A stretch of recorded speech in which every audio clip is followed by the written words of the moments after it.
다시 한번 인사드리겠습니다. 읽는 사람들 회원 전현배입니다. 북한 현대사라는 책을 이번에 주제로 해서 아주 재미있을 것 같아서 바로 공지가 뜨자마자 사다 읽었었고요. 사다 읽는다고 발제를 할 수 있는 건 아닌데 뭐 한 10분 정도에서 15분 정도라서 간단하게 제 생각 정도만 말씀을 드리고 이따가 좀 자유로운 토론 때 좀 더 서로 공감할 수 있는 내용들을 좀 나눴으면 좋겠습니다. 저자신데요. 도쿄대 명예교수로 계시고 주로 소련 역사 전문가이신데 뭐 뒤에 그 역자, 그러니까 옹기니의 말을 빌리면 소련과 일본 사이에 놓여 있는 지정학적 위치에 있는 북한을 연구하지 않을 수 없어서 북한 전문가까지 되었다라는 말이 있더라고요. 그래서 보시면은 상당히 많은 한국에서도 많은 활동을 하셨고 굉장히 유명하신 분이었는데 저는 잘 몰랐어요. 근데 그래서 이제 구글링을 해보니까 가장 최근에 기사가 하나가 있었는데 2년 전에 그 강제징용에 대해서 3자 변제 방안에 결정이 났잖아요, 윤석열 정부에서. 그때 그거 관련해서 와다르키 교수가 한일 관계를 고려했을 때 상당히 지혜로운 결정이었다 이런 발언을 해가지고 약간 논란이 있었나 보더라고요. 어떤 의도가 있었던 말인지는 모르겠지만 아무튼 이런 남북 관계나 한일 관계는 말 한마디가 굉장히 민감해서 이런 행간의 의미를 함부로 판단하면 안 되지만 어쨌든 가장 최근에 기사가 좀 안 좋은 뉘앙스의 좀 기사가 나와 있어서 한번 링크를 걸어드렸습니다. 굉장히 많은 책들이 한국에서 출간이 됐는데 보시다시피 주로 북한에 대한 내용을 다룬 책들이고요. 이 책을 읽어보신 분들은 알겠지만 본인의 생각은 거의 담겨 있지 않습니다. 정말 철저한 자료 고증에 의해서 논문을 정리한 글이라는 생각이 들 정도로 굉장히 건조하고 객관화된 글을 적었고요. 그래서 어떻게 보면 좀 읽는데 아까 얘기하신 것들처럼 너무 건조하고 재미가 없다라는 느낌이 들기는 하는데 네, 그런 느낌이 좀 들었습니다. 저는 이제 책에 대한 자세한 내용은 박 변호사님께서 이따가 발제를 해주실 거고 제가 쭉 읽으면서 전 나름대로 이제 시기를 좀 대략적으로 나누면서 이 시기들을 하나의 키워드로 한번 정리를 해봤습니다. 해방 이후부터 이제 한국 전쟁까지가 이제 이 책에서는 1장에서 3장에 대략 해당이 되는데 그때는 이제 갈등의 시대라고 제가 이제 적어봤고요. 해방 이후에 이제 일본이 태평양 전쟁에서 이제 진 이후에 해방이 되고 소련과 중국과 만주 이쪽에 흩어져 있던 그 공산주의자들이 이제 결집을 해서 조선 한반도에 이제 공산주의를 이제 설립하기 위한 어떤 과정들이 있고 남측과 이제 갈등을 다룬 내용들이 있고 그런 어떤 갈등이 이제 최고적으로 다른 게 이제 한국 전쟁이 되겠죠. 그 과정들이 이제 쭉 있는데 요거는 우리 역사 시간에서도 많이 다룬 내용들이라서 많이 아시는 내용일 거고요. 그 다음에가 한국 전쟁 이후부터 이제 구소련의 붕괴까지 저는 이제 희망의 시대라고 적었는데 이제 이게 김일성이 이제 지배하던 시대가 되겠죠. 희망의 시대라면은 어쨌든 여기서 희망은 이 유물사관이 절대적으로 유물사관에 대해서 신뢰할 수 있는 시기였다. 왜냐면은 공산주의 소련과 중국과 기타 여러 어떤 공산주의 국가들이 건재하고 있었기 때문에 북한에서도 아무리 어려운 상황이 있더라도 우리가 사상이나 물질적으로 남한을 언젠간 압도해서 한반도에 우리 이제 조선 통일을 이루겠다는 어떤 신념이 있었겠죠. 그래서 저는 이제 이 시기를 굉장히 어려운 일도 많았지만 어떤 희망의 시대라고 한번 적어봤고요. 이때는 이제 쭉 책을 보면은 김일성이 유일 사상 체계를 수립하기 위해서 반대파를 숙청하고 주체 사상을 정립하고 그다음에 천리마라는 대표되는 경제개발 운동을 하고요. 반면 남한에서는 이제 민주화 운동이 이제 일어나던 시기이기도 하고요. 보시면 여기 잠깐 요 자료는 뭐냐면은 60년대 중반까지만 해도 북한이 우리나라보다 경제력이 앞서던 시기였거든요.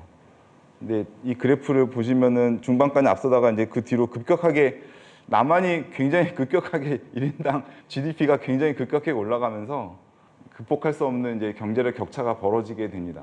어쨌든 60년대, 70년대까지는 어느 정도 북한에서도 사상적으로, 물질적으로 우리가 우세하게 한반도에서 통일을 이룰 수 있다는, 자기 주도적인 통일을 이룰 수 있다는 희망을 가졌던 시기라고 저는 생각이 들었습니다. 그리고 이제 구소련의 붕괴, 그러니까 이제 엄청나게 큰 사건이 됐겠죠. 역사적으로 있을 수가 없을 거라 생각했던 이제 사회주의 국가가 이제 다 붕괴가 되면서 저는 이제 그 다음부터 9.11 테러까지를 이제 불안의 시대라고 적어봤는데요.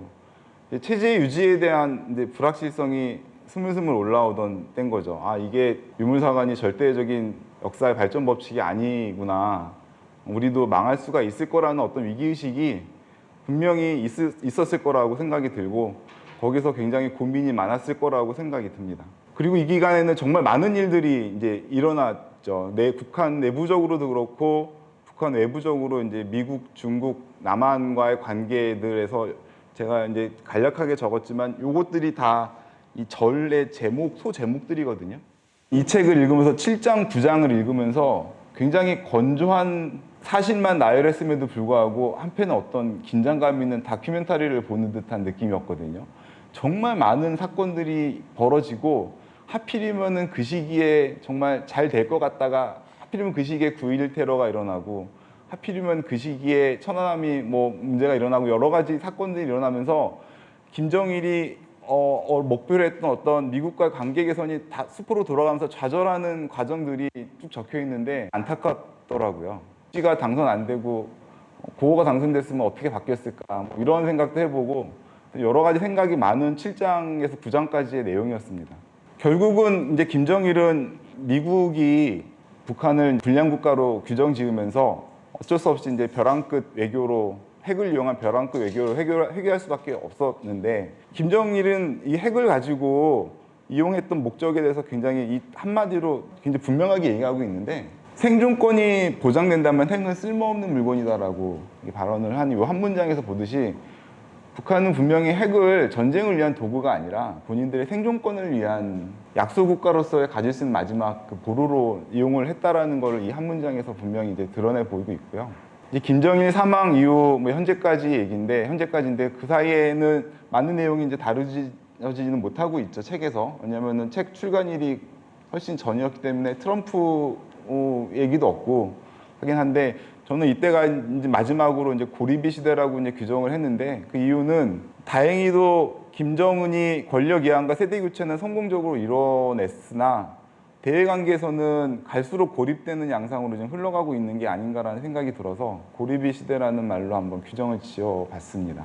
이 정도로 제가 책을 읽었던 감상이고, 좀 총평을 하자면 역사는 현재와 과거에 대하다라는 그 에드워드 카의 역사란 무엇인가 아주 유명한 문장이 있는데, 이 책을 읽으면은 과거에 대한 사료의 분석이 있는데 현재에 대한 해석이 거의 없잖아요. 그래서 어떻게 보면은 이 역사서로서 이게 그다지 매력 있는 책은 아닐 것 같지만, 이 문장을, 에드워드 카의 유명한 문장을 저자가 서문에서 약간 변형을 해서 적어놨어요. 내부 자료가 있는 시기의 역사를 연구해서 내부 자료가 없는 현재의 체제를 추측할 필요가 있다는 말을 적어놨거든요. 이게 무슨 말이냐면은, 북한은 폐쇄국가이기 때문에 자료가 없어요. 자료가 없어서 자료를 모아서 그 자료를 기반으로 사실을 파악하는 것만으로도 굉장한 노력이 드는 일이고 굉장히 중요한 일이라는 걸 강조를 하는 거죠. 왜냐하면 우리는 북한에 대해서 어떤 기사를 접하거나 책을 접할 때 굉장히 사실에 의한 거라기보다는 그냥 해석에 치우친 내용들을 주로 접하게 되잖아요. 왜냐면은 어떤 식으로 해석을 해도 그게 검증이 안 되기 때문에 각기 자기가 처한 입장에 따라서 자기가 하고 싶은 해석을 해버리거든요. 근데 그게 옳은지 그른지를 우리가 판단을 못하는 게 가장 큰 문제, 북한을 우리가 이해하는 데 가장 큰 걸림돌인데, 그래서 이 하루키 교수는 자료가 있는 시기 역사를 철저히 고증을 함으로써 우리가 현재를 해석을 하는데 그걸 기반으로 현재를 해석해야 된다는 거를 생각을 가지고 있었고, 그걸 기반으로 나온 게 이제 이 북한 현대사라는 책이라고 생각이 들었습니다. 따라서 제가 아까 7장과 9장을 읽으면서 한편의 다큐멘터리를 보는 듯한 느낌이었다라고 하는 게, 거기서 보면은 굉장히 많은 사건들이 일어났는데 현재 그 사건들 하나하나가 어떤 의미를 지니고 있는지, 그 당시에 왜 북한은 그런 결정을 내렸고 미국은 왜 북한에게 그러한 제재를 가했는지, 왜 남한에서는 그런 결정을 내릴 수밖에 없는지 굉장히 많은 일들이 해석의 여지가 있는 것들이 있잖아요. 그런 것들은 이제 독자들한테 남겨둔 것 같다는 생각이 들었습니다. 몇 가지 아쉬운 점도 있는데 그러다 보니까 국제관계에 대한 서술에 대해서 좀 아쉬운 점이 좀 있었습니다. 뭐냐면은 특히 이제 남북이나 북미 간의 많은 회담들이나 이런 것들이 이루어지고 있었는데 그 회담이 이루어질 당시에 북한 권력 내부의 사정이 어땠는지 이런 것들이 저는 굉장히 궁금했거든요. 이거를 분명히 반대하는 사람들도 있었을 것이고, 이 회담을 설득시키기 위해서 뭐 김일성이나 김정일이나 김정은도 뭔가 내부의 어떤 권력 체계들을 설득하는 작업도 있었을 것이고, 거기서 어떤 갈등도 있었을 것인데, 그런 것들이 물론 하루키 교수도 자료가 없었으니까 적지는 못했을 거지만 그런 내용이 없어서 좀 아쉬웠고요. 그다음에 뭐 당연한 거지만 이분도 이제 언급을 서문에 언급하셨지만 이제 인민들의 생활상에 대한 내용이 전무하죠. 그냥 북한 권력 체계의 성립 과정에 대해서만 쭉 기술을 했기 때문에 북한의 삶이 어땠는지에 대한 내용을 보려면은 다른 책이 추가로 우리가 참고를 해야 될 것 같고요. 서문에서부터 계속 강조하는 게 유격대 국가에서 정규군 국가로의 전환 의미에 대해서 얘기를 하는데, 사실 아직도 저는 이걸 완벽하게 이해를 못하고 있거든요. 이제 이거를 이해를 하려면 북한의 권력 체계를 제대로 이해를 해야지만 요 단어의 의미를 이해할 수 있을 것 같아요. 그러니까 제가 그냥 이해한 거는 유격대 국가라는 거는 한 명의 대장이 있고 그 나머지 유격대원들이 한 명의 대장만 보고 따라가는, 돌격하는 그런 의미잖아요. 그러니까 김일성 시대와 김정일 정권 초반까지만 해도 어떤 희망이 있던 시기에 단일 대우로 이제 그 희망을 향해서 무조건 전진해 나가자는 의미에서 유격대 국가라고 하지 않았을까 생각이 들고, 이제 공산사회주의 국가가 붕괴가 되면서 점점 북한이 고립되면서 위기가 증폭이 되면서 그 위기 극복을 위해서 비상 대응 체계로 군대와 같은 형식의 국가를 만든 게 어떤 정규군 국가를 전환이 아니었나라는 생각이 드는데, 요거는 박 변호사님이 이따가 얘기해 주지 않을까라는 기대를 하고 있습니다. 마지막으로는 남북 관계에 대해서 이제 좀 저 나름대로 뭔가 마무리를 해야 될 것 같아서 좀 한 페이지를 만들어서 정리를 해봤는데요. 사실 적대감보다 무서운 게 무관심이잖아요. 오른쪽에 보시면 2020년까지의 자료이긴 하지만 북한 관련 기사 추이가 급격하게 이제 줄어들고 있는 것을 볼 수가 있습니다. 관심이 이제 줄어들고 있는 거죠. 이제 곧 이제 북한에 대한 무관심은 이제 통일에 대한 무관심으로 이어지는데, 우리가 이러한 지금 현재는 굉장히 안정적인 분단 상황으로 체제 유지가 되고 있는 것처럼 느껴서 그런 건지 모르겠지만 너무 우리가 통일에 대해서 지금 현재 무관심한 게 아닌가라는 좀 걱정이 들기도 하고요. 대표적인 거가 이 공동경비구역 JSA라는 게 2000년도에 나와서 엄청난 선풍적인 히트를 쳤던 영화인데, 이번에 판문점이라는 다큐 영화가 또 개봉을 했더라고요. 거의 여기 뉴스타파에서 만든 건가 그런 것 같은데 거의 개봉도 못하고 지금 내려가는 말 정도로 지금 관심을 못 받고 있어서 좀 안타깝습니다. 제가 90년대 대학을 다녔는데 그때는 통일이 굉장히 큰 화두였거든요. 통일 범민련, 제가 그 당시에 어떤 키워드를 보면 비전향 장기수, 핵사찰, 말이 뭐냐면은 말지라고, 그 당시에 우리는 북한에 대한 정보를 얻을 수 있는 거는 이 말지라는 월간지를 통해서 그나마 어떤 객관적인 북한 정보를 얻었었는데, 지난번 독서 모임 때의 윤여일 작가님, 그 책을 제가 읽기는 했는데 거기에 말지에 대한 언급이 한마디도 없어가지고 좀 충격을 받았습니다. 저는 대학 다닐 때 말지가 거의 절대적인 잡지라고 생각을 했거든요.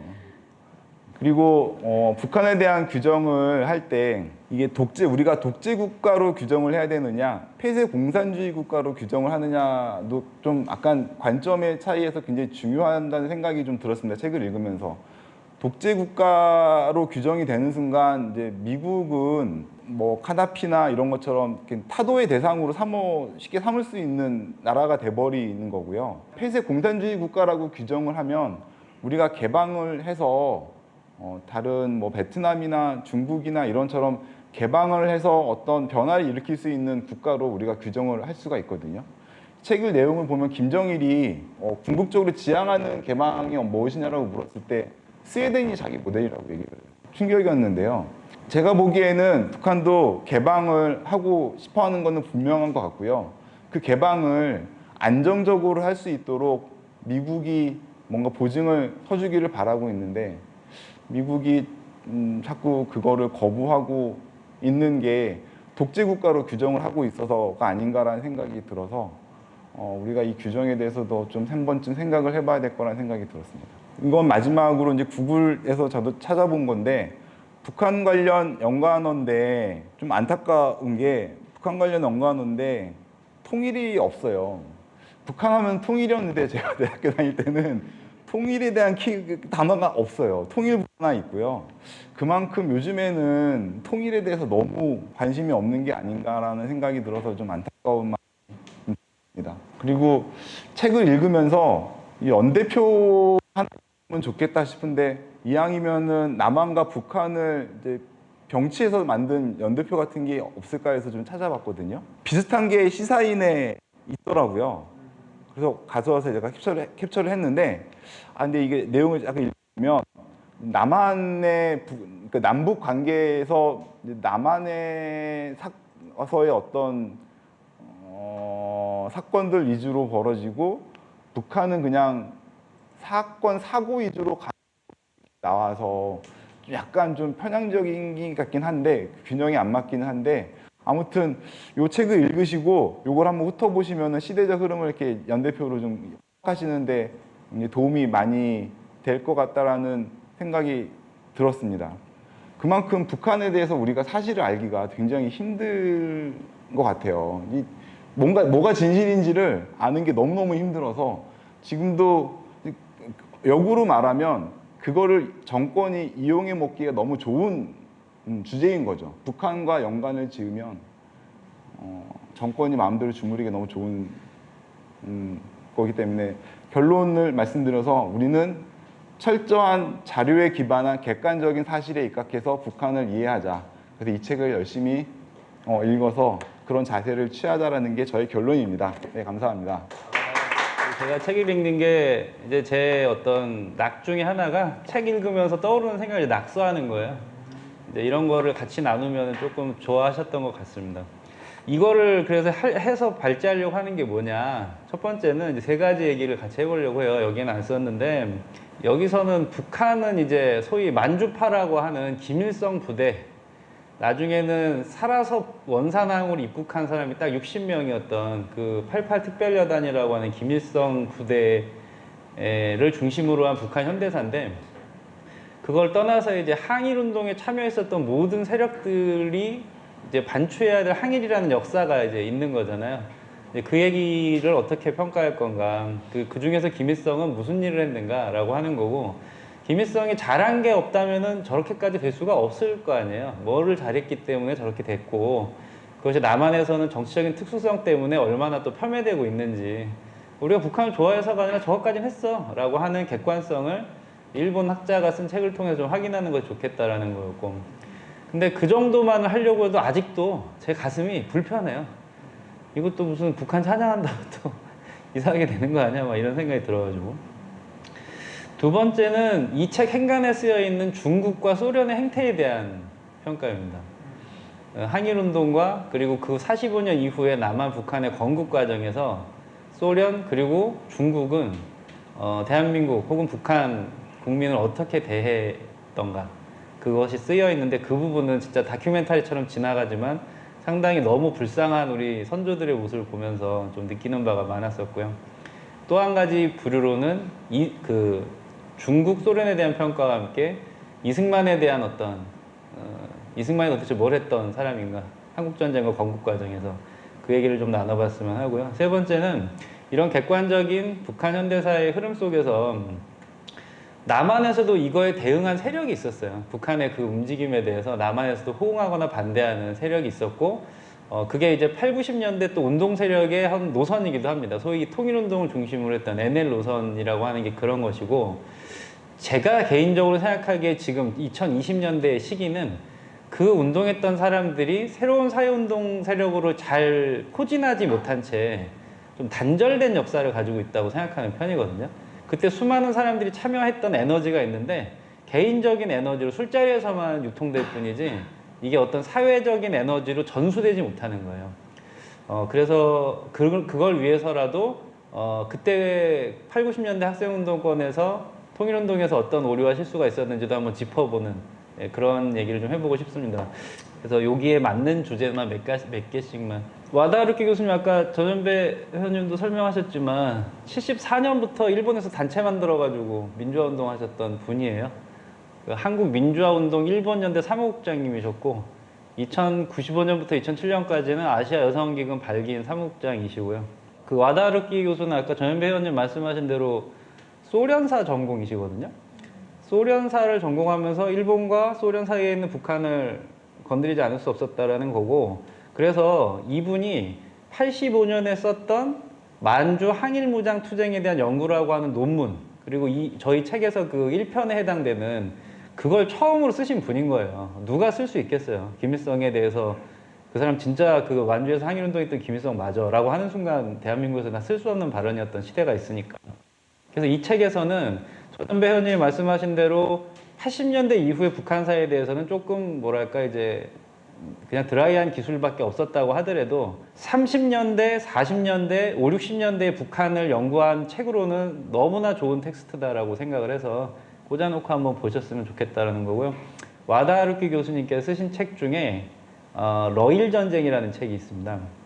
2007년에 나온 책인데 이 책은 일본이 한국을 먹기 위해서 벌인 전쟁으로서의 러일 전쟁을 고발하는 책이에요.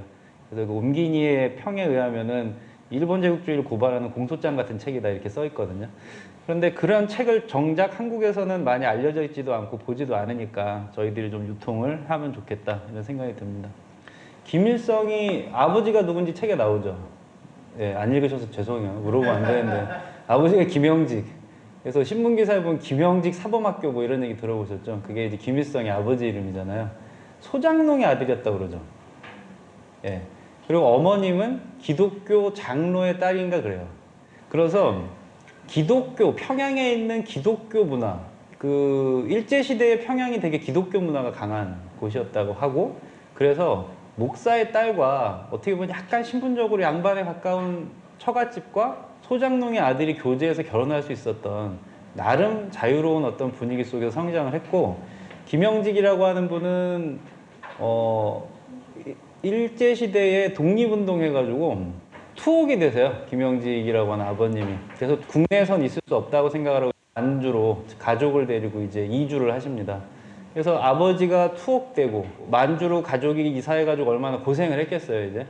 그리고 아버지가 그때 14살 때인가 돌아가시는데, 돌아가시면서 이제 본격적으로 학업을 거의 그 정도까지만 하고 공산당 계열의 그 운동, 독립운동을 시작을 해가지고 체포돼요.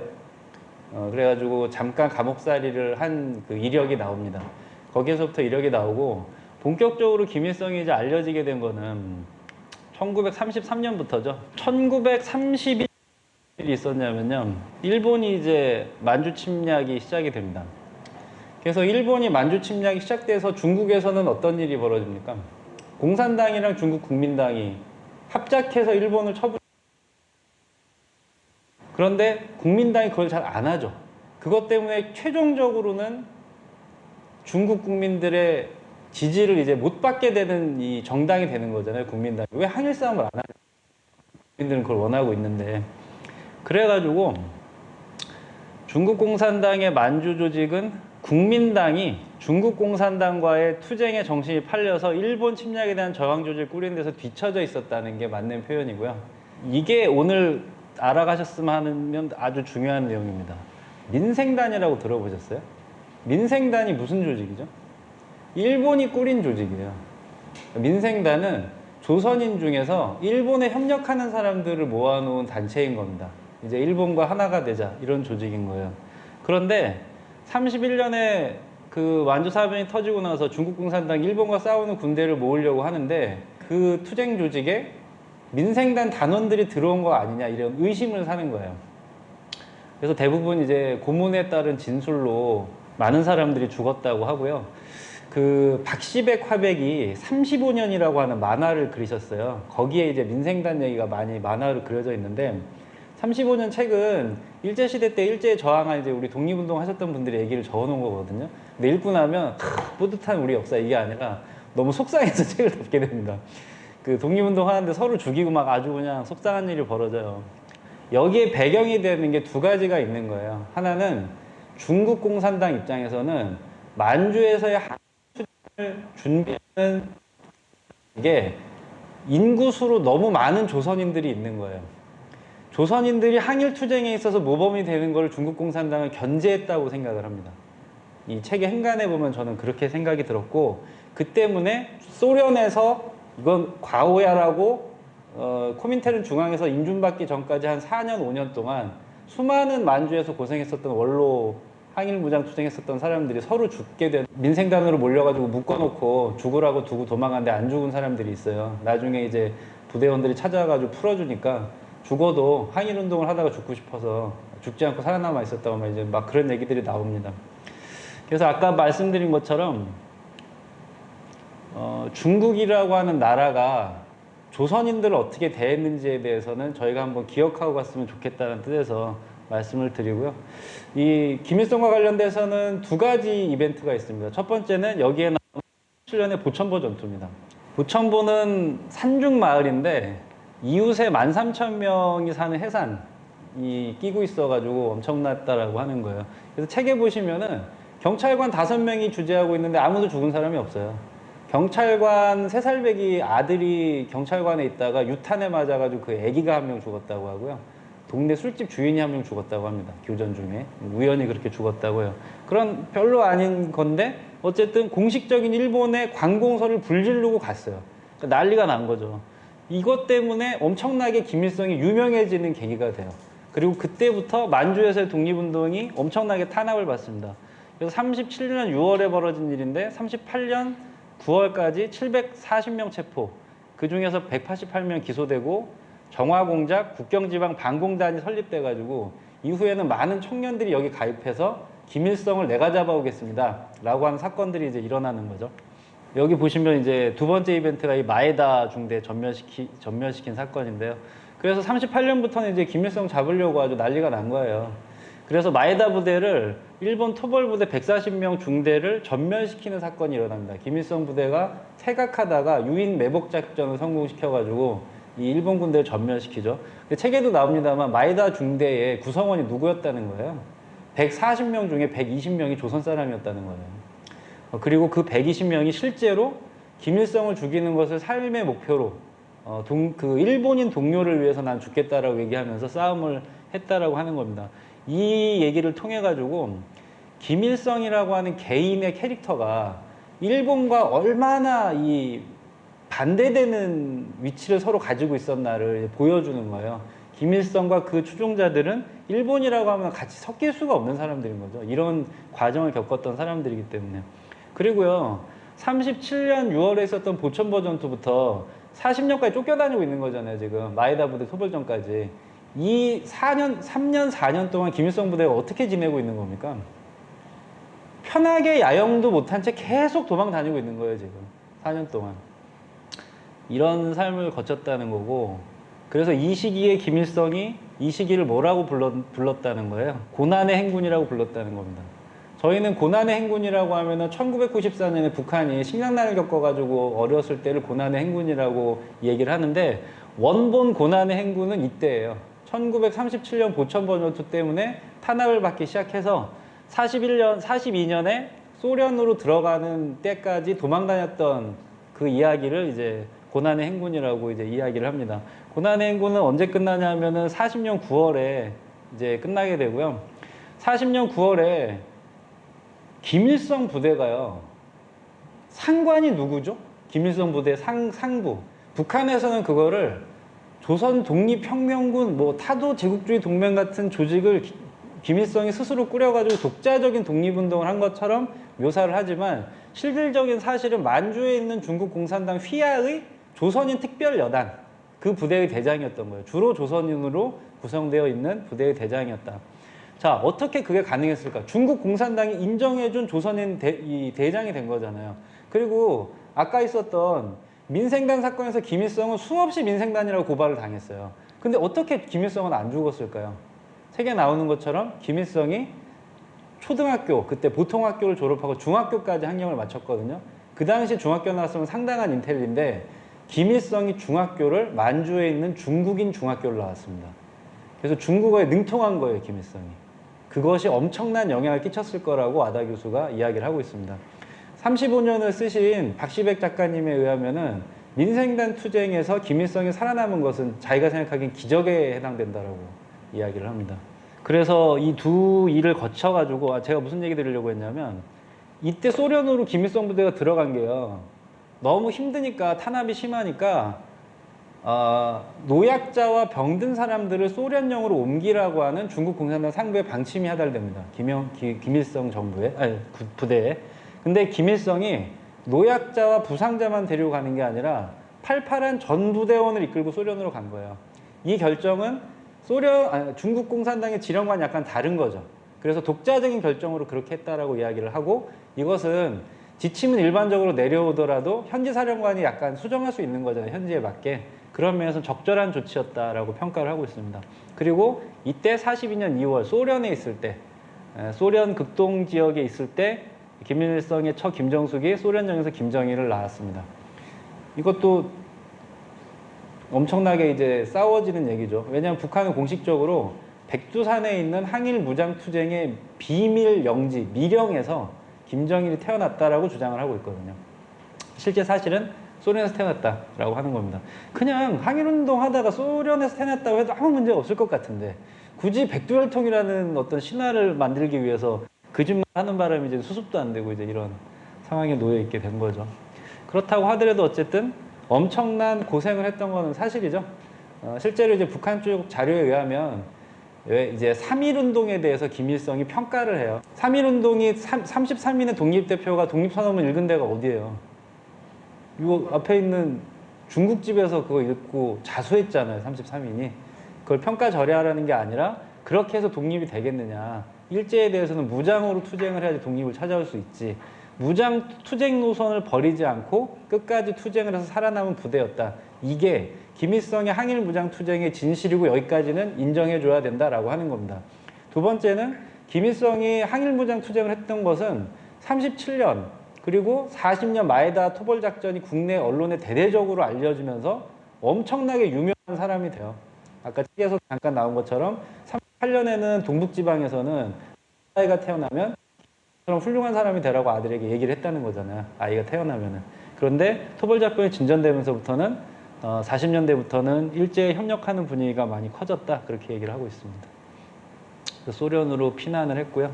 어쨌든 이 사람들은 공산당인데요. 공산당이 되게 위계 질서가 강한 조직이잖아요. 그 조직에서 최용건, 김책, 김일성 세 사람이 만주파 88 특별여단의 조선 지도자의 정점, 오타가 난무하네요. 정점이었습니다. 최용건이 김일성보다 12살이 많고요. 김책은 9살이 많습니다. 당 활동이력으로 보자면 최용건은 중국 공산당 초기에 1920년대에 막 도시폭동 일으킬 때 그때 중국 공산당 광저우 꼬민의 생존자였다고 하고요. 김책은 1차 간도 조성단 사건에 피고인으로 들어갔던 선배, 한 세대 선배 독립운동가들인 거죠. 그런데 국내에서의 인지도는 최용건이 누구야? 이런 상황이었으니까 김일성을 앞세워서 당을 만들려고 했던 그런 정세가 그래서 형성이 되었다라고 하는 겁니다. 왜 그런 얘기 하잖아요. 처음에 45년 9월에 김일성이 이제 함흥으로 소련 군함 타고 들어와가지고 그때 33살이었단 말이죠. 평양에서 김일성 장군 환영대회가 열렸잖아요. 조만식이 쫙 주최해줘가지고 그때 김일성이 연단에 서니까 사람들이 김일성은 백발의 노장군이라고 알고 있었는데 젊은 사람이 등장해서 가짜다 라는 말이 나왔다고 월간조선에서 매년 반복해서 얘기하고 있는 이제 김일성 가짜론이 이제 그렇게 해서 나왔다는 건데 와다하루키 교수가 한마디로 정리를 하죠. 토벌군에게 일제의 토벌군에게 집중적으로 쫓기면서 만주의 식량과 그 추위를 견딜 수 있는 것은 그런 청년 체력이 있는 청년들이 아니면 할 수가 없는 활동이다라고 한마디로 정리를 하고 있습니다. 여기까지는 사실이다. 그래서 14살에 아버지 돌아가시고 그전에도 아버지는 독립운동 하시고 만주로 쫓겨나고 그때부터 본인도 독립운동을 시작해서 고난의 행군이라고 하는 먹을 거 없어가지고 만주 산을 타고 다니던 그 추위를 떨면서 살았던 이 부대원 살아서 소련 들어가서 살아남은 60명 딱 그 60명이 들어와가지고 이제 들어오게 됩니다. 고난의 행군 시기에 김일성을 호위하던 소년병들이 있었고요. 그 소년병들은 이후 북한 정권의 핵심적인 이제 인물로 성장을 하게 됩니다. 즉, 이 60명, 만주파가 결국 북한 정권을 수립하고 주도하게 되고 만주파의 대장이었던 김일성이 북한 정권의 수반이 되는 것이 북한 역사의 핵심이다 라고 하는 부분 때문에 조금 길게 말씀을 드렸습니다. 그 다음은 요거고요.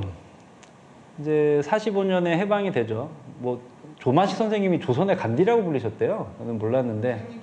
아, 그래요? 하는 그 스타일이.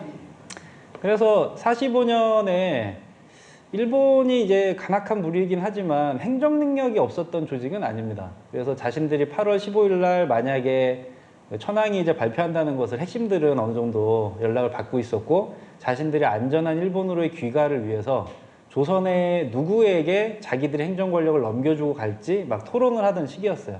1945년 8월이라는 게 그때 국내에서 독립운동을 하던 민족주의자들과 공산주의자들 일부가 건국준비위원회라는 걸 준비를 하죠. 건준이라는 조직을 전국적으로 꾸립니다.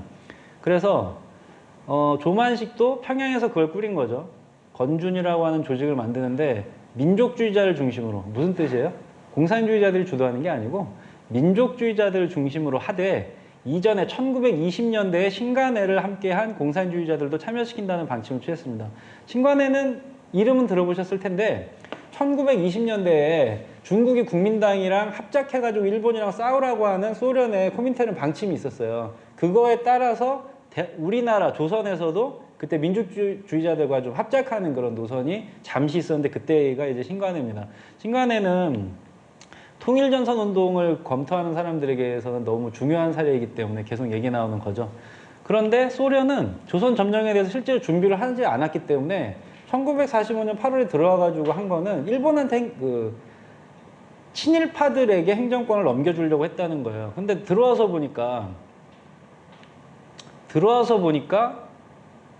일본 총독부 하부 조직의 행정을 담당시키려고 했는데 소련이 와서 보니까 함흥이라고 하는 곳이 국내파 공산주의자의 아성이었다는 거 아니에요. 그래서 함흥에서 건준에게 행정권을 넘겨줍니다. 평양에 와보니까 평양도 그래요. 그래서 평양에서 행정권을 또 넘겨줍니다. 이게 이제 미국하고 달랐던 거죠. 미국은 남조선에 들어갔더니 어땠을 것 같아요? 미국도 공산주의자들이 남쪽도 그런 거예요.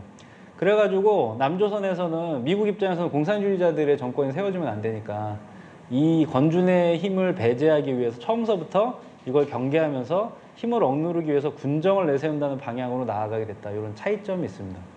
45년 자체로 보자면은 미국의 방침이 뭔가 좀 더 권위적이죠. 그런 건 있습니다. 그럼 반면 소련은 뭐 좋은 사람이냐? 37년 8월에 연해주에 살고 있던 16만 명의 조선인을 일본 스파이가 될 가능성이 있다는 이유로 일거에 중앙아시아로 강제 이주시켰죠. 그리고 코민테른에서 활동하던 조선인 공산주의자 대부분은 일본의 스파이라는 혐의로 체포돼서 살해했습니다. 그래서 중앙아시아로 이주한 조선인은 조선어도 잊어버리고 완전히 소련인이 되도록 강요를 당했다라고 하는 거예요. 자, 아까 33년에 민생단 사건에서 중국 공산당이 태도를 봤죠. 37년에 소련 공산당도 조선인들을 어떻게 대하는지 이제 보게 되잖아요. 그래서 어떻게 보면 강대한 공산주의 국가들로부터도 일제에 협력할 우려가 있다는 이유로 엄청나게 견제받고 실제로 생명을 잃어가면서까지 조선 독립을 위해서 싸웠던 사람들인 거잖아요. 근데 형식상으로는 공산주의자들이죠. 제가 이 말씀 드리는 이유가 최근에 그 육군사관학교에서 그 동상철거 논란이 있었던 분 누구죠? 홍범도 장군이 이런 식으로 그 40년대 그 30년대 후반 말년에 그 소련 땅으로 가서 공산당 당적을 가진 적이 있다는 거잖아요.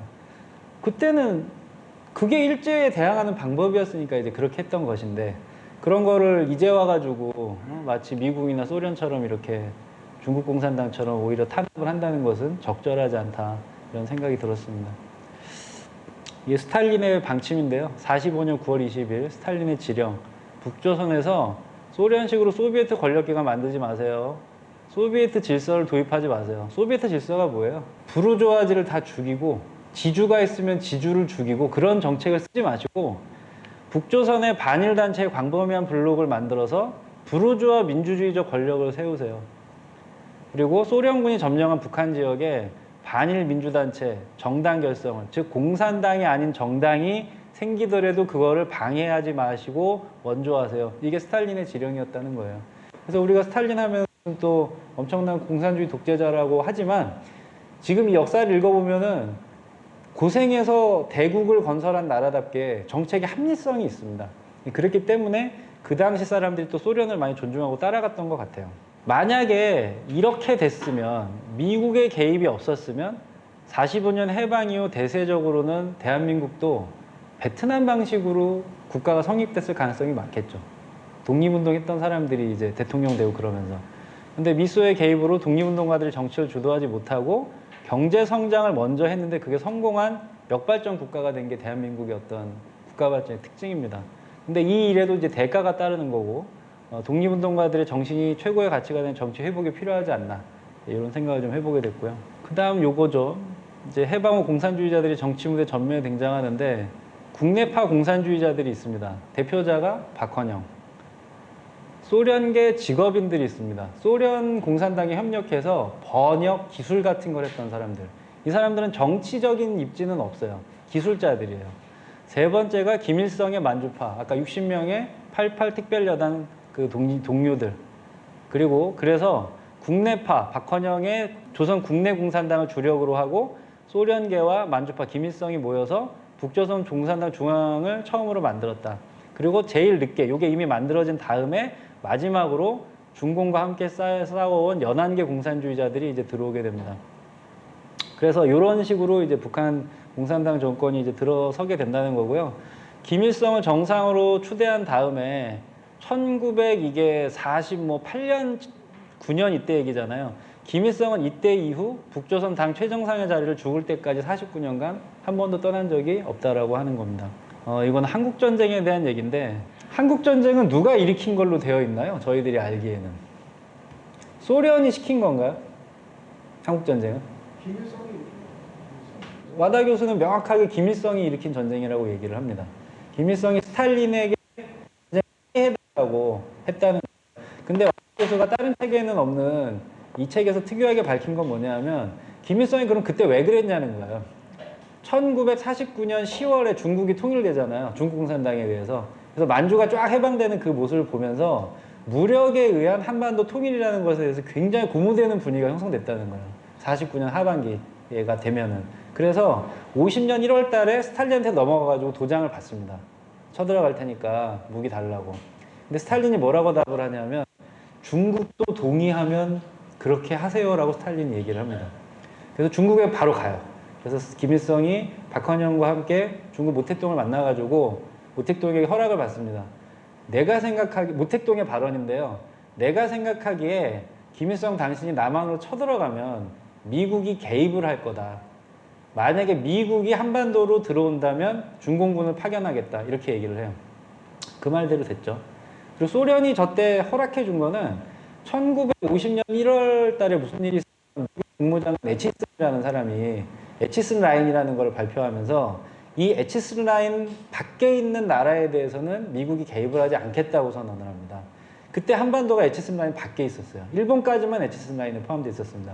그래서 소련으로서는 한국에 전쟁 나면 미국이 개입 안 하겠다는 거구나. 그럼 오케이, 전쟁하세요. 이렇게 했던 거죠. 그리고 모택동은 뭐라고 생각한 거냐면 에치슨 라인 저거는 그냥 발표한 거고 분명히 개입할 건데 개입하면 중국에 이롭지 않으니까 우린 개입할 거야. 이렇게 얘기를 한 거예요. 그래서 한국전쟁이 시작됐습니다. 1950년 5월 23일 모택동의 허가가 떨어지자마자 전쟁 준비해가지고 한 달 후인 1950년 6월 24일 날 전쟁 준비 완료하고 25일 새벽 4시에 전쟁이 빠박 시작이 되는 거죠. 그런데 당시 전쟁을 북한 정치국원이었던 박일우라고 하는 사람이 중국 인민군의 이 파견군의 2인자, 지금 우리나라 따지면 한미연합사령부의 한국 대표처럼 참가해가지고 이렇게 작전을 짰다는 거예요. 이 연합사령부는 대외적으로 공개되지 않았고 김일성은 실제 작전 지휘에서는 배제된다는 의미를 가지고 있는 거죠. 이렇게 전쟁이 치러졌다고 합니다. 김일성은 좀 굴욕적으로 생각을 했대요. 그럼 어떻게 됐을까요? 박이루는 전쟁 끝난 다음에 배제됩니다. 연한계라고 해서 이제 퇴출되는 거죠. 그래서 정전회담이 시작이 됩니다. 아시겠지만 51년 여름 정도 이 전쟁은 더 이상 올라가지도 내려가지도 못하는 상태가 됐어요. 그래서 그러면 정전을 하면 되잖아요. 북한은 정전을 하려고 했을까요? 죽은 사람이 너무나 많고 전국토가 됐고 B-29가 폭격하러 함흥으로 평양으로 갔는데 더 이상 폭격할 2층 이상 건물이 남아있지 않다라고 해서 되돌아갔다는 거 아니에요. 이 일본으로. 이렇게 전국토가 아무런 성과를 내지 못하고 전쟁이 끝났어요. 그러면 국민들로부터 책임을 지라는 게 없잖아요. 그래가지고 처음에는 정전을 하는데 반대했다는 거예요, 북한도. 근데 소련과 중국이 우리는 동의한다 이랬습니다. 이 정전을 끝까지 반대했던 사람이 누굽니까? 이승만이에요. 이승만이 끝까지 반대했습니다. 구두로 설명드리면 1950년 6월 25일 날 전쟁이 발발했죠. 대통령이니까 바로 보고받았을 거 아니에요. 근데 이 책에 적혀있는 바에 의하면 보고를 했을 때 놀라거나 당황하지 않고 상당히 태연했다는 거예요. 그리고 그날부로 수도를 대전으로 옮긴다라고 결정하고 바로 피난을 준비합니다. 근데 서울을 지킬 거라고 얘기했죠. 대외적으로는. 그 바람에 이제 한강철교 못 넘고 많은 또 시민들이 죽게 되잖아요. 그런데 왜 그랬느냐. 그렇게 대한민국이 쫄딱 망할 위기에 처해야 미국이 들어온다라고 생각을 하는 거예요. 이승만은. 그래서 이 책에서 이승만을 보면서 정말로 생각나는 사람이 있었어요. 임진왜란 때 선조랑 정말 비슷한 전략을 구사했습니다. 그래서 명나라가 들어오게 계속 나 이제 도망갈 거야 이런 식으로 얘기를 했던 거죠. 그리고 정전협정에 있어서도 이승만은 정전협정 반대한다. 북진 통일을 허가해달라고 계속 외치게 돼요. 그래서 미국이 어떻게 했습니까? 이승만을 제거하고 쿠데타를 일으키려고 준비를 했어요. 근데 그러면 또 너무 곤란해지니까 미국은 한국전쟁이 끝나더라도 계속해서 군대를 주둔시키고 전쟁을 막아주겠다라고 하는 그 합의를 해주죠. 그게 뭘로 남아있는 거죠? 한미 상호 방위 조약이라는 형태로 그렇게 남아있는 거죠. 그런 거 보면은 이승만이 너무 어이없는 사람이긴 한데 깡짜를 부려가지고 지금 시점에서 되돌아보면은 남한이라고 하는 어떤 자본주의 사회가 그래도 좀 존재할 수 있는 어떤 국제적인 정세의 기초를 놓은 건 또 맞아요. 이게 너무 아이러니해요. 결과적으로는 또 그렇게 됐다라고 하는 겁니다. 그래서 이 한국전쟁이 끝난 다음에 김일성의 군사적인 실패로 끝나지만 정치적인 승리를 가져왔습니다. 그리고 연한계나 소련계도 마찬가지로 모두 밀려나고 김일성 유일 이제 지도 체제가 확립되는 이제 계기가 됩니다. 정치적인 승리라고 얘기해요. 김일성이 더 정권을 공고히 하는 계기가 됐어요. 반대파들을 한국전쟁의 책임을 물어가지고 다 숙청을 시켰습니다. 여기서 마지막으로 드리고 싶은 말씀은 중국 변수에 대한 얘기입니다. 한국에게 결정적인 변수죠. 1894년에 청일전쟁에서 중국이 일본한테 지니까 그때 사실은 한국은 식민지가 된 겁니다. 보호받을 수 없는 국가가 된 거고 1904년 러일 전쟁으로 반대 세력을 제거한 다음에 공식적으로 식민지를 만든 것뿐이죠. 1949년 10월에 중국 공산당이 중국을 통일하자 한국에서 전쟁이 났습니다. 1998년에 중국의 자본주의 발전이 개시되자 한국은 편승해가지고 세계에서 10번째 경제 대국이 됐습니다. 사실은 이라고 하는 나라에서 발전과 쇠퇴를 결정하는 상수 중에 하나는 중국이다라는 것을 다시 확인하는 것 같아요. 그래서 2020년 이후에도 한국 정세는 중국의 향후 발전 기도가 핵심적인 영향을 미치게 될 거다. 이걸 다시 한번 알게 되는 것 같습니다. 또 하나는 박헌영이 미제의 뿌락지였다라고 해가지고 처형됐다고 했잖아요. 근데 이 책에서 김일성이 독자적으로 할 수 있는 사안이 아니다라고 명시를 합니다. 이거는 스탈린이 도장 찍어줬기 때문에 가능한 거다라고 얘기를 하거든요. 요체는 한국 자체의 독자적인 민족주의 운동이 좀 필요하지 않나 이런 생각을 해보게 됐습니다. 이 얘기는 좀 이제 이렇게 해가지고 한국전쟁 이후에 김일성이 어떤 독자적인 나라가 형성됐다라고 하는 거고요. 아까 전현배 회원님이 얘기하신 게 그 유격대 국가라는 게 도대체 무슨 뜻이냐라고 얘기를 하잖아요. 근데 와다 교수님이 얘기하는 거는 유격대 국가를 그 이종석 교수님은 유일 지도체제 국가라고 부른다고 그러잖아요. 이제 표현은 다른데 한마디로 뭐냐면은 공산당이 지도하는 국가라고 하는 게 사회주의 모델이에요. 전 세계적으로 사회주의는 다 그렇게 하는 거예요. 근데 북한은 사회주의 국가 중에서도 뭐가 다르냐? 김일성이라고 하는 사람이 이 당을 대표하고 이건 변할 수 없다라는 거를 특징으로 하는 체계를 세웠다고 하는 거예요. 그거를 유격대 국가 혹은 유일 지도사상 체계라고 이제 특징을 지어서 이제 얘기를 하는 겁니다. 그 유격대 국가를 왜 얘기를 그 어감이 가지는 의미는 뭐냐면 국가가 정상 상태가 아니고요. 사실상 국가는 존립 기반의 위협을 받고 있는 외세로부터 여기서 1960년대 미국이겠죠. 미국과 남한으로부터 공격을 받는 그런 국가여서 우리 국가는 유격대처럼 항상적으로 비상 상태고 동원되어야 된다라고 하는 감각을 가지고 있는 그런 어구라고 생각이 됩니다. 그래서 1961년 9월에 노동당 대회에서 이게 반대파가 없는 하나의 정파로 이제 북한 지도부가 구성되는 그 대회였다고 해요. 와다 교수에 의하면은 세계적으로 모든 사회주의 국가가 다 그렇답니다.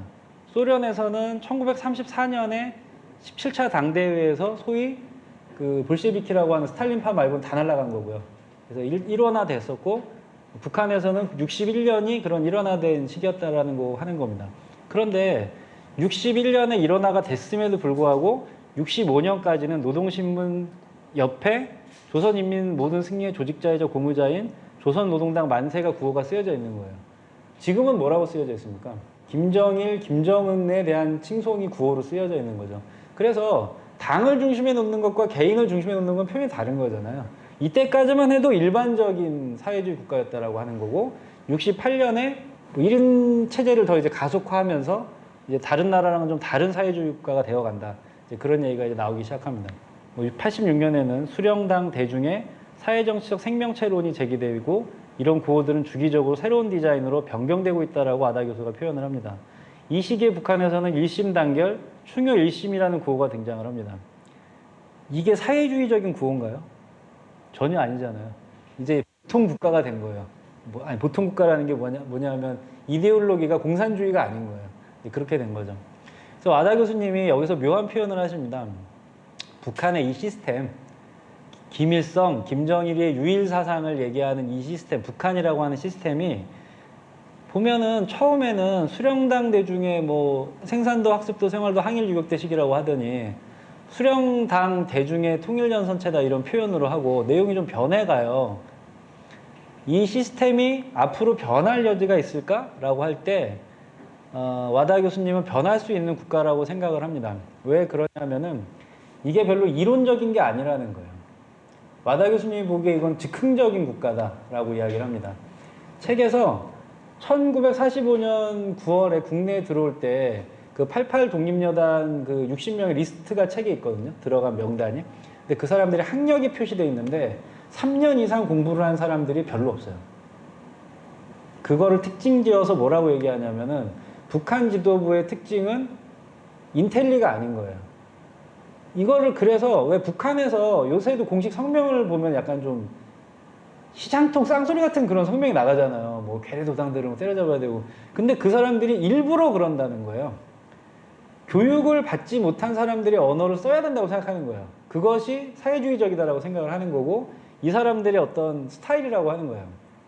그래서 뭐라고 표현을 하냐면은 원래도 김일성은 민족주의자였지 공산주의 이론에 밝은 사람은 아니었고 군부대의 지휘관이지 이론적인 사회주의자가 아니었다라고 하는 거예요.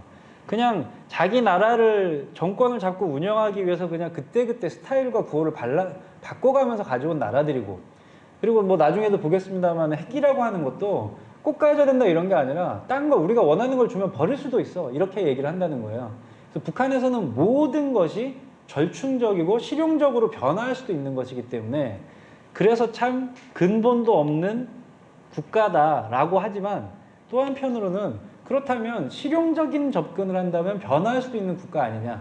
와다 교수는 그렇게 표현을 하는 거죠. 저는 그 말이 맞다고 생각을 합니다. 그래서 최근에 이제 남한이랑은 안 놀 거야라고 하면서 모든 걸 단절. 그래서 옛날에 협상했던 거 다 다시 원위치로 돌아간다. 이제 북한 무력 도발할 거야 그러더니 갑자기 풍선을 띄우잖아요. 똥이들은 풍선을 띄워가지고 보내잖아요. 좀 일관되다라는 생각이 듭니다. 그럼 정말 무시하고 이 국가로 사는 게 아니잖아요. 계속 찔벅거려요. 그런 게 이 사람들이 가진 어떤 기질이다라고 하는 거죠. 실용성, 바뀔 수 있고 우리한테 줄 걸 달라라고 지금 계속 얘기를 하는 거죠. 그 다음은 이제 란군 사건인데요. 이건 아시죠? 이게 그 헌트라고 하는 영화의 배경이 되는 아웅산 폭발 사건. 83년에 이제 80년은 광주에서 이제 막 엄청나게 사람 죽이고 집권한 전두환 유화국면 해가지고요. 대학가가 약간 느슨해집니다. 이 시기 학생운동사에서 주체사상파가 되게 됩니다. 이걸 보고 북한은 한국에서 대학생이라고 하는 지식인층에서 자발적으로 북한에 대해서 이 정도로 옹호하는 분위기가 생성된 게 처음인 거예요. 그거를 보고 전두환 정권을 엎을 좋은 계기가 된다라고 생각을 하고 만약에 전두환을 북한이 없애준다면 남한에서 여기에 호응하는 북한에 호응하는 봉기가 있을 수 있다라고 판단하고 전두환을 이제 죽이려고 한 거죠. 근데 진짜로 예행 연습하는 거에 맞춰가지고 폭탄 터지는 바람에 요행이 안 죽은 거 아니에요. 그때 이제 주요 정부 강요들 다 죽고 그런 상황이 이제 벌어졌다라고 하는 겁니다. 이 부분만 좀 소개해드리고 좀 발제를 마치면요. 냉전이 끝났어요.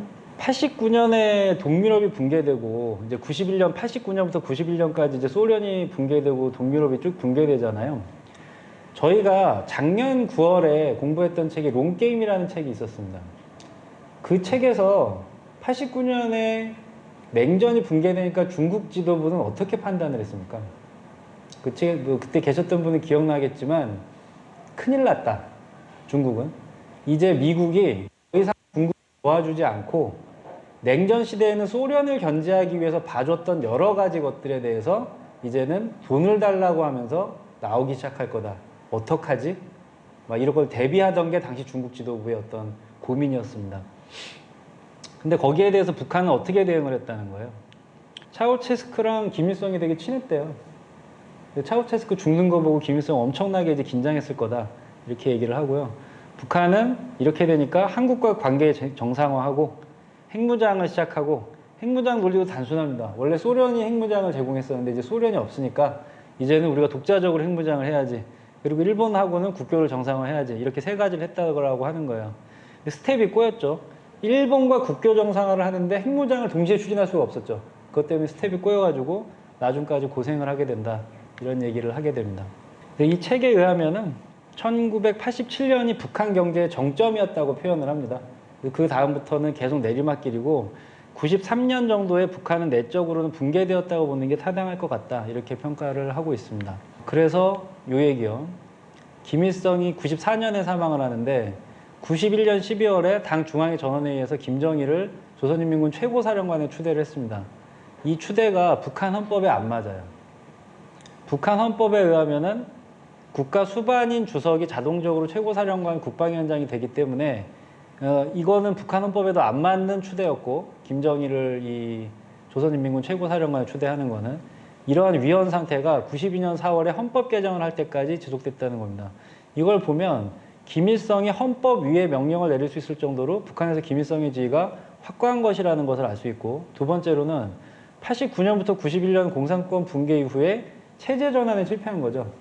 그 투표를 하지 않고 후계자를 세웠고 그 후계자가 자기 아들이에요. 이중적으로 문제 있는 상황을 만들었죠. 그래서 이거는 89년, 91년 공산권 붕괴 이후 체제 전환 실패는 기본적으로 김일성의 책임이다라고 생각이 듭니다. 이 얘기를 굳이 왜 썼냐 하면요. 김정일로 그 다음 지도자가 된 것이 나름의 그 이유와 근거가 있고 합리적인 선택이었다라고 하는 평가들도 있어요. 그리고 그것이 그 8, 90년대 남한에서 그런 통일운동을 하던 사람들의 또 주류적인 시각이기도 했었습니다. 그런데 우리가 전민족적인 통일운동이라고 하는 거를 국민들과 함께 얘기하려면은 북한 정권이 어디서부터 잘못됐는가를 우리도 객관적으로 말하기 시작해야 된다고 생각을 하거든요. 근데 그 첫 번째 시점이 91년에 김정일에게 정권을 넘겨준 행동, 냉전의 종식에 그런 식으로 대응한 것이 결국에 북한의 위기를 가져왔다라는 비판을 저희도 이제 할 수 있어야 될 것 같습니다. 그래야 윤석열이 제기하는 반민족적인 행태에 대해서 더 공격적으로 대응이 가능할 것 같아요. 안 그러면은 북한에 대해서 얘기하는 사람들은 다 그냥 같은 빨갱이로 몰아버리잖아요. 아직도 대한민국에서는. 그렇습니다. 그리고 세기와 더불어라고 하는 것이 이게 김일성 회고록이거든요. 이거 출판 편집을 누가 주도한 거예요? 김정일이 주도를 한 겁니다. 그래서 역사가 되는 거죠. 용비어천가 쓰는 거죠, 이제. 이런 상황으로 이제 갔다라고 하는 겁니다. 마지막으로 94년 전쟁 위기. 이 전쟁 위기가 나면서 요 앞전에 막 유화무드였었잖아요, 지금. 응? 한국과의 관계를 개선하고 이런 게 이제 전술이었는데 이게 잘 안 되니까 YS가 이제 그때 아마 김일성 사망에 대해서 조문을 안 갔었나 좀 비판했나 그랬을 거예요. 그걸 보고 이제 서로 이제 막 안 좋은 일이 벌어졌는데 이제 조문을 안 갖고 예. 이부영 의원이 조문을 가야 된다고 주장을 하니까 그것 때문에 빨갱이 논란이 일어났죠. 그래서 그 조문 가자고 주장하는 사람 비판을 하니까 그게 이제 북한에 대한 무례다 이렇게 돼가지고 그쵸. 정상회담을 깨버린 거죠. 근데 그래서 무슨 일이 벌어졌냐면요. 87년에 민주화 운동이 성공해가지고 대통령을 직선제로 뽑게 됐잖아요. 그리고 87년에 대통령은 노태우가 돼서 이제 배려버렸지만 92년에는 김영삼이 대통령이 됐어요. 그 유력한 야당 지도자였고 뭐 3당 합당 때문에 좀 배리기는 했지만 김영삼이 대통령이 됐어요. 근데 김영삼 정권 타도는 학생들의 전폭적인 지지를 받지 못했습니다. 왜? 라는 질문을 받은 거죠. 왜? 선거로 뽑혔잖아. 그리고 타도하고 싶으면 다음 선거에 타도하면 되잖아. 다음 선거에 다른 사람 뽑으면 되잖아. 사람들은 그렇게 지금 가고 있는데 당시 학생운동은 예전에 했었던 이런 영향을 받아가지고 한총련의 강경파가 이 국내의 자체적인 정세에 기반하지 않고 북한 자신들의 필요에 따라서 전술을 그때그때 바꾸는 북한의 이 방침에 기울어서 활동함에 따라서 한총련은 결과적으로는 약화되게 되는 계기가 됐습니다. 그리고 이거는 지금 북한의 모습과도 동일하다고 생각이 들고 저는 아까 강의 처음에 말씀드린 8, 90년대 사회운동 또는 학생운동을 했던 사람들이 2020년대 그때 우리는 왜 그랬나를 지금의 국민들에게 설명하기 위해서는 이런 대목에 대해서 전부는 아니더라도 중요한 대목에 있어서의 판단 오류, 그때 대중들과 생각이 달랐던 부분에 대해서 지금은 이렇게 반성적으로 평가하고 있었다라고 하는 입장을 표명하는 게 좋다고 생각을 해요. 그래서 전체적으로는 사람들을 위한 공익적 활동을 하려고 하는 마음은 그때도 똑같았지만 이런 전술적인 오류가 있었고 지금은 이런 형태로 사회 참여를 하려고 한다라고 해야 60년대부터 지금 2020년대까지 민주화 운동의 정신이라고 하는 게 그때 실수는 있지만 쭉 이어질 수 있다고 생각을 하거든요. 근데 그런 게 점점 약화되다 보니까 지금 어떤 현상이 벌어지냐면은 2024년이 되면 아까 장현정 회원님이 얘기하신 것처럼 이제는 민주당이랑 국민의힘 중에 누구를 지지할지밖에 안 남는 거예요. 사회단체라는 게 없어지는 거예요. 사회운동이라는 게 없어지는 거예요. 그래서 그걸 어떻게 강화하지? 이제 이런 이야기를 하게 되는 겁니다. 2008년 8월에 뇌출혈을 김정일이 일으키고 2011년 12월에 심근경색으로 이제 사망을 했는데요. 김일성이 만든 이런 주체사상 국가, 유격대 국가는 이제 항상적으로 유격대가 있으면 그건 정규군이니까 김정일 시대라는 거를 좀 거쳐서 실무적으로 북한에 도움을 준다면 체제 변환도 할 수 있는 그런 유연하고 실무적인 사람들의 시대를 이제 앞두고 있다라고 하는 거고요. 그래서 저희가 더 많은 당근을 제시하면 북한도 변화할 수 있지 않을까 이렇게 생각을 하게 됩니다. 좀 정신없었지만 이렇게 발제 마치겠습니다. 감사합니다.